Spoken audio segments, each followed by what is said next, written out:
ಇವತ್ತು ನಿಮಗೆಲ್ಲ ಒಂದು ವಿಷಯ ತಿಳಿಸ್ತಾ ಇದ್ದೀನಿ.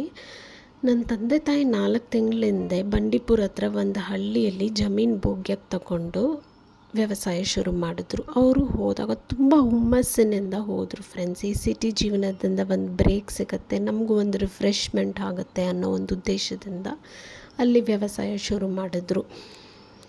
ಹೀಗೆ ಈಗಾಗಲೇ ಅಲ್ಲಿ ಸಾಕಷ್ಟು ಕೆಲಸ ಮಾಡಿಸಿದ್ದಾರೆ. ಇದು 8 ಎಕರೆ ಜಮೀನು ಫ್ರೆಂಡ್ಸ್. ನಾನು ಹೇಳ್ದಂಗೆ ಅಲ್ಲಿ 2 ಎಕರೆಯಲ್ಲಿ ಆಲ್ರೆಡಿ ಕೋಸು ಅಂದರೆ ಕ್ಯಾಬೇಜ್ ಬೆಳೆದು ಕತ್ತರಿಸಿ ಗುಂಡ್ಲುಪೇಟೆ ಮಂಡಿಗೆ ಕೊಟ್ಟಿದ್ದಾರೆ. 2 ಎಕರೆಯಲ್ಲಿ ಆಲ್ರೆಡಿ ಬೀಟ್ರೂಟ್ ಬೆಳೆದು ತೆಗೆದು ನೆಕ್ಸ್ಟ್ ಬ್ಯಾಚ್ ಟೊಮೆಟೊ ಹಾಕೋಕ್ಕೆ ಉಳುಮೆ ಮಾಡಿಸಿದ್ದಾರೆ.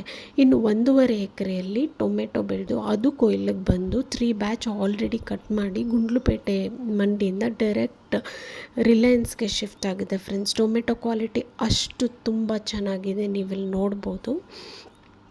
ಇನ್ನೂ ಟೊಮೆಟೊ 10ರಿಂದ 12 ಕೊಯ್ಲು ಫಲ ಕೊಡುತ್ತೆ ಫ್ರೆಂಡ್ಸ್.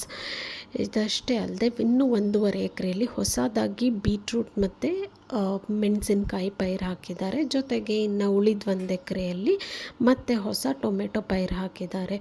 ಇದೆಲ್ಲ ಫಲ ಕೊಡೋಕ್ಕೆ ಇನ್ನೂ 3 ತಿಂಗಳು ಆಗುತ್ತೆ ಫ್ರೆಂಡ್ಸ್. ವಾಟರ್ ಸಪ್ಲೈಗೆ ಡ್ರಿಪ್ ಇರಿಗೇಷನ್ ಮಾಡಿಸಿದ್ದಾರೆ. ಇಲ್ಲಿ ಹೆಚ್ಚಾಗಿ ಏನು ಕೆಲಸ ಇಲ್ಲ ಫ್ರೆಂಡ್ಸ್, ಎಲ್ಲ ಕೆಲಸ ಆಗಿದೆ. ಇನ್ನು ಮುಂದೆ ಬರಬೇಕಾಗಿರೋ ಬೆಳೆಗೆ ಇನ್ನು 3 ತಿಂಗಳು ನೀವು ಫರ್ಟಿಲೈಸರ್ಸ್ ಪೆಸ್ಟಿಸೈಡ್ಸು ಹಾಕ್ಕೊಂಡು ಮೇಂಟೈನ್ ಮಾಡ್ಕೊಂಡು ಹೋಗೋದು ಅಷ್ಟೇ ಕೆಲಸ. ಅದಕ್ಕೂ ಆ ಊರಲ್ಲೇ ಕೂಲಿಗೆ ಜನಗಳು ಸಿಗ್ತಾರೆ.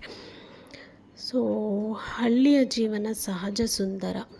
ಆದರೆ ಏನು ಮಾಡೋದು, ಎಲ್ಲ ನಾವು ಅಂದ್ಕೊಂಡಂಗೆ ನಡಿಬೇಕಲ್ಲ. ನಿಮ್ಮಲ್ಲಿ ಯಾರಿಗಾದರೂ ಇಂಟ್ರೆಸ್ಟ್ ಇದ್ದರೆ, ಈ ಕೃಷಿ ವ್ಯವಸಾಯ ಮಾಡಬೇಕು ಅನ್ನೋ ಆಸಕ್ತಿ ಇದ್ದರೆ ಸ್ಕ್ರೀನ್ ಮೇಲೆ ಕಾಣ್ತಾ ಇರೋ ನಂಬರ್ಗೆ ಕಾಂಟ್ಯಾಕ್ಟ್ ಮಾಡಿ.